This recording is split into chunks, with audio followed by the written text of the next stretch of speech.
Hey guys, what's up? I just wanted to intro this video. So this is the second part to my book 2022 book wrap-up. If you want to watch the first part, I will link it down below. But yeah, this is the second part. I hope you enjoy, and let's get into the books. The next book that I read was Song of Achilles by Madeline Miller, and this was so good. It's a 5-star read. So this is basically a retelling about Patroclus and Achilles. Basically, Patroclus has been exiled to King Peleus's court, and he and Achilles should have never crossed paths. They shouldn't like each other basically, but Achilles decides to take Patroclus under his wing because Patroclus is like this awkward young man, while Achilles is this like well-known, like strong, beautiful guy, and so confident. And so he takes Patroclus under his wing, and they start a friendship, but that friendship turns into something more, and it's just a beautiful love story about these two young men, their bond, and how it just goes deeper and deeper by each chapter. It's just so beautiful. I love it so much. I love this book. It's so good. The way that it's written is pretty easy to read, because some people might be like, oh my gosh, Greek mythology, like, it might seem a little, that's a lot to take on, but it's actually pretty easy to read and pretty digestible.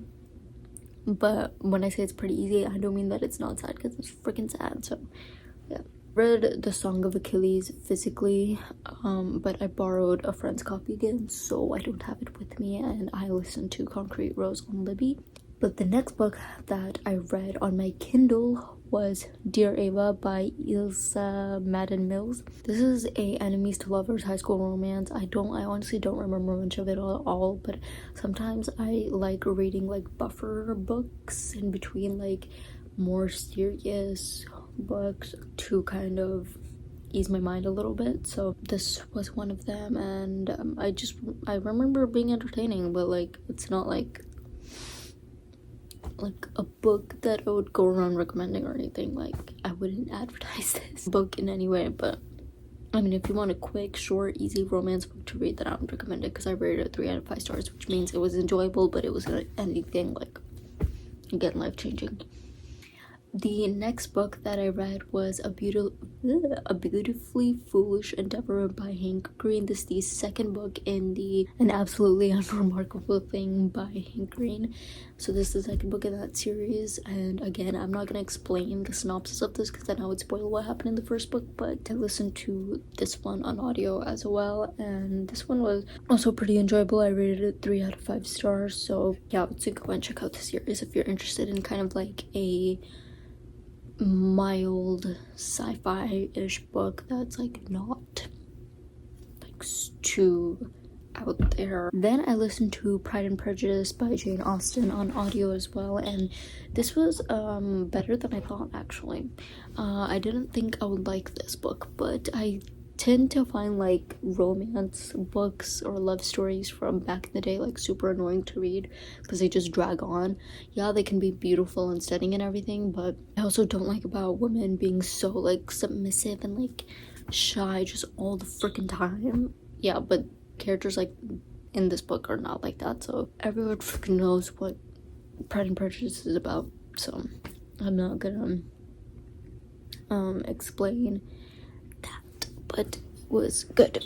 Okay, the next book that I read was Find Me by André Aciman. So this is the same author that wrote Call Me by Your Name, but this book is follows Elio's father, who goes to visit Rome to visit Elio from Florence, and on the train he encounters this woman who like changes his life and perspective, because in Call Me by Your Name, like obviously Elio's parents are married and they're together and they're happy and everything, but they eventually get separated, and then his father goes to visit Elio in Rome, and he meets this person on the train, and then Elio is also having his own encounter with someone else after his big love with with Oliver. It's just the journeys of the son and father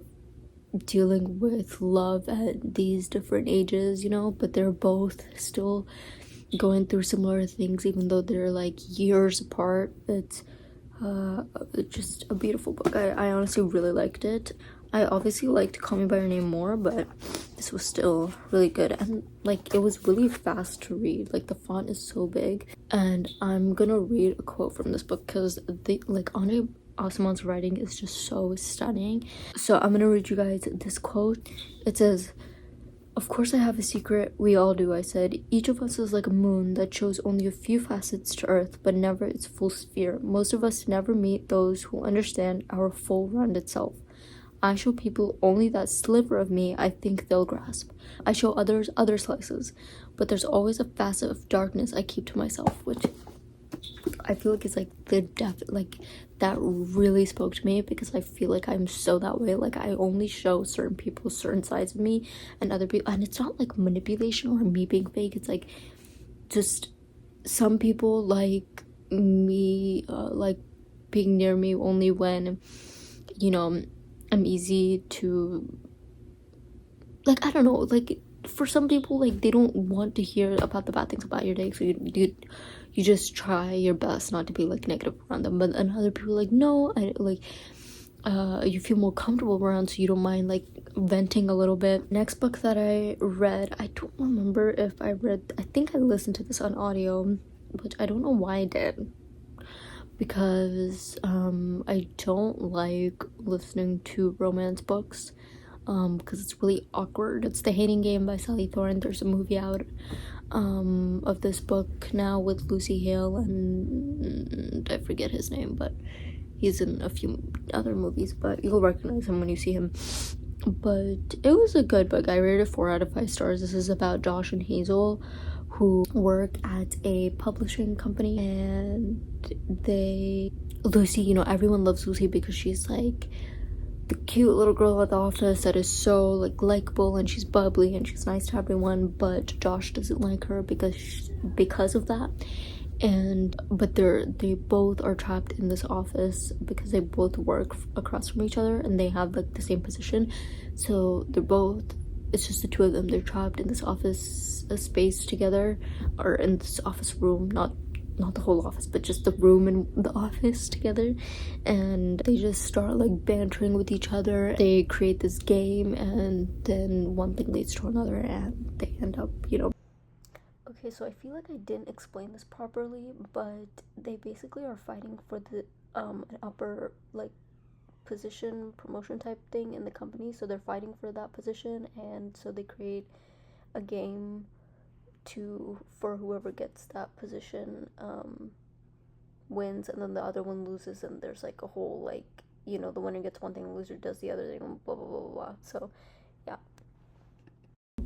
actually getting feelings for each other, and yeah, it was cute. It was a cute book, but I don't know why I listened to this on audio, because I don't like listening to romance books. The next book that I read was The Invisible Life of Addie LaRue by B. Schwab. I listened to this on audio. This is about Addie LaRue's life. She has an adventure that is through the course of centuries, and it's like a time travel.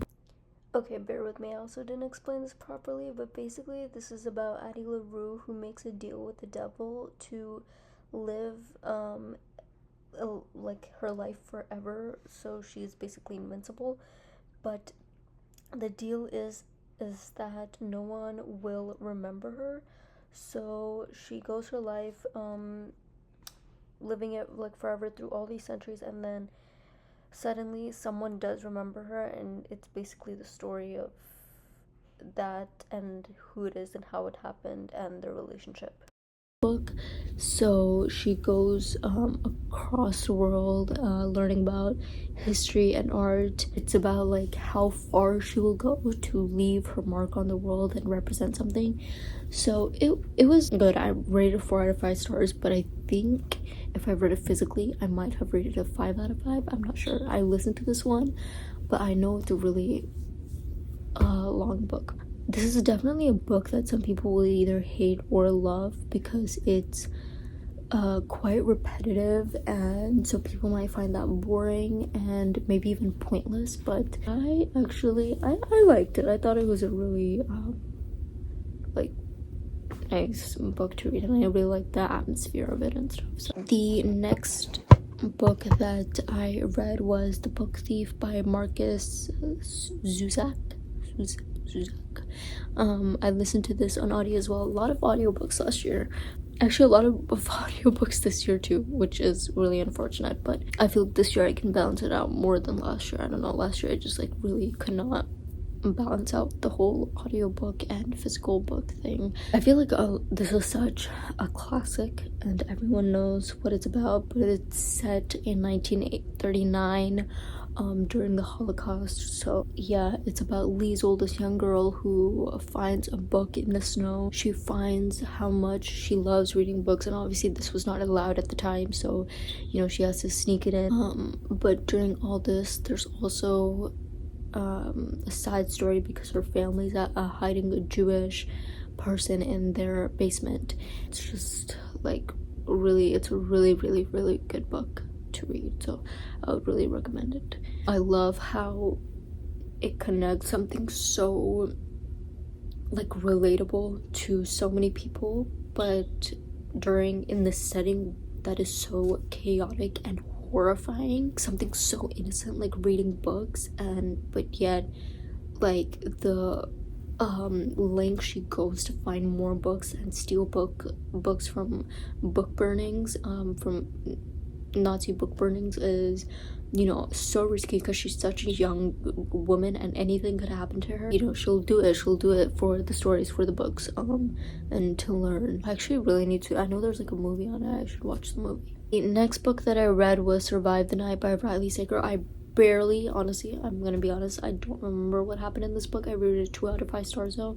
I listened to it on audio with summary and I remember now. So basically it's about Charlie who finds a ride from the college rideshare board, and she is in the car with this guy named Josh. They're both leaving the university in the middle of the term, and they're both talking about like normal people that are like talking and having conversation during the road trip, but then they start talking about the campus killer who murdered 3 people in the span of 1 year, but he's struck again and killed someone else, so they're just avoiding that subject. But then Josh starts acting really sketchy, and so there could be something there. Maybe Charlie is not as safe as she thinks she is. I think the premise is really interesting, but I don't really remember why I rated it 2 out of 5 stars. I'm guessing it wasn't like executed properly, or it was too much of a drag, which is usually what happens, especially in like books where there's road trips going on. Sometimes they can really like stretch it and make it like longer than it needs to be, so I'm pretty sure that was the reason. I'm still gonna give Riley Sager another chance though, because I know that she's a really good author. I think I'm gonna read The Paris Apartment next by her. The next book that I read was Permanent Record by Mary H.K. Choi. This was such a good book. I rated it 4 out of 5 stars. So basically, after 1 year of college, Pablo has returned to his hometown and is working at a deli, but his parents don't want him to do that. Like they're like, why can't you just go back to college and get your degree and like get a decent like full-time job? But he just doesn't know what he wants to do, so he is just working at this deli in the meantime, and then he meets Leanna Smart, who walks into the deli in the middle of the night, and they have this encounter, and then she returns again, and then they end up having a fun exchange. And she's this like this famous pop star, and so he's like, oh my god, like I recognize her, is it really her? And it ends up being her. So yeah, but then they form a relationship. It's just about their bond and if they can want to continue this relationship or not, with how like different their lives are. I love this book. It's really good. Also just really fast and easy to read, so I highly recommend if you're looking for a quick read. The next book that I listened to was that's the author, City of Girls by Elizabeth Gilbert. This I truly don't really remember, but I rated it 3 out of 5 stars, so it must have been entertaining. This is about Vivian Morris, who has just been kicked out of college because she didn't do well her freshman year, so her parents sent her to her aunt's house, and there her aunt has a like small theater, and she meets all these people that work in the theater, and they're all these like eccentric, you know, unique characters, unique people, and she just learns about what it's like to live this life. But she makes a mistake, and this mistake really affects her professional career in theater, and this is just about her journey navigating that. And also there's a love story in this as well, which I honestly don't remember much. I remember more about like the theater and the professional like career outline with that, rather than, or the career storyline, rather than the romance. I just really liked the setting. I love like the showgirl setting, like the 20s, like flapper, or this was like set in the 40s, but still that like theater setting. I love it. The next book that I read was Burn For Me by Ilona Andrews. This I read on my Kindle. I rated it 4 out of 5 stars, and I really don't remember much about it. Oh, I do. So basically it's about this girl named Nevada Bagler, who is a detective. She has to bring in a suspect, but she has to recruit this guy's help, because without his help it's almost impossible, and his name is Mad Rogan. And so it's their journey like catching this guy, then they form a relationship and blah blah blah. Again, this is one of those buffer books that I wanted to read in between more serious themed books. The next book that I read was The Vanishing Half by Bennett, which is about 2 identical sisters. So they both end up running away from their hometown at the age of 16, and one of them returns back to the town and lives with her daughter. The other one is white passing, so she lives with her husband in a more like urban area, and her husband knows nothing about her past. It's just these 2 sisters like navigating their lives separately in these 2 very polarizing worlds that they live in. But then you understand how these worlds kind of intertwine, how these sisters kind of come together, maybe or maybe not, and more about the daughter and just like the issues that they face as someone who is white passing and does not really like to admit her like where she has come from or anything about her family, and the other one who is very black and is highly discriminated against. And it's just like the way that this family relationship is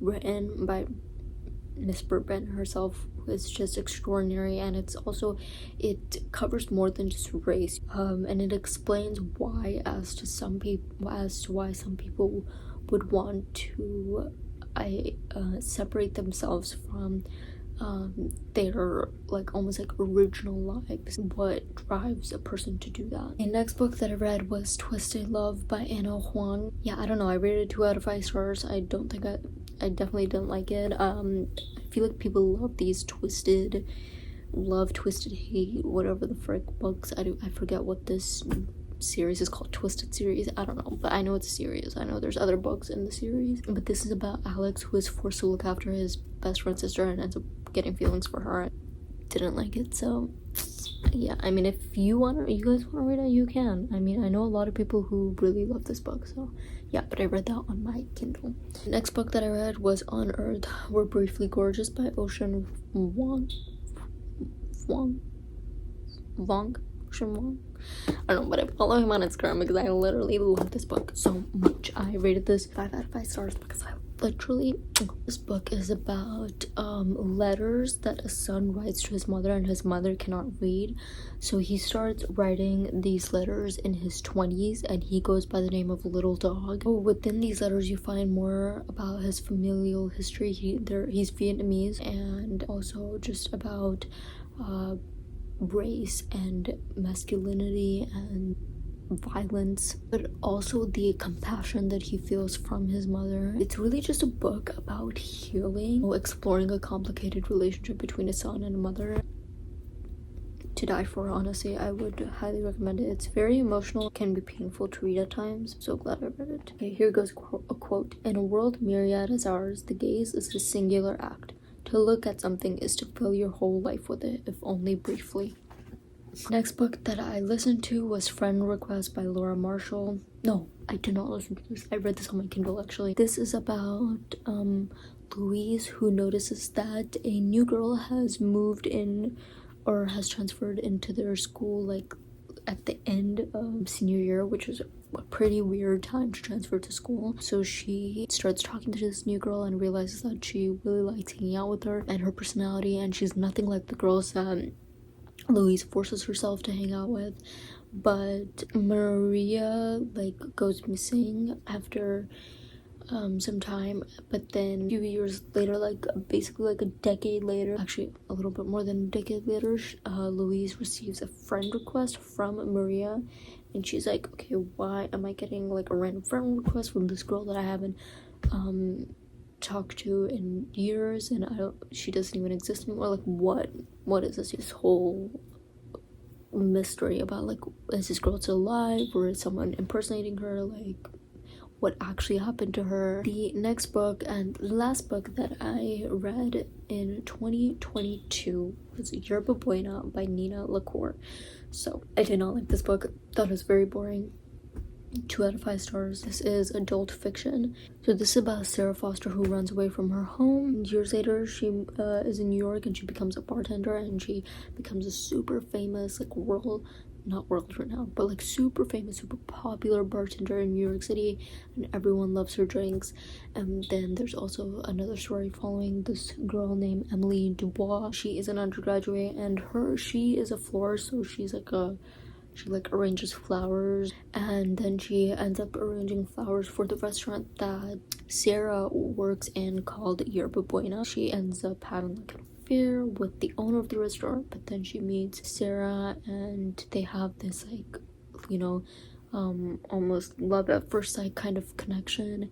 And yeah, it's about the relationship, and I didn't care about these 2 women. I'm so sorry, but like, I'm all about like LGBTQ representation, trust me, but this was just so boring. That was the last book, and yeah, I feel like other people probably find it more interesting than I did, maybe, because it's rated like 3.5 stars. Maybe it'll speak to some people and not me, but that goes for all books, doesn't it? So yeah, I had an okay reading year, like not the best, not the worst. So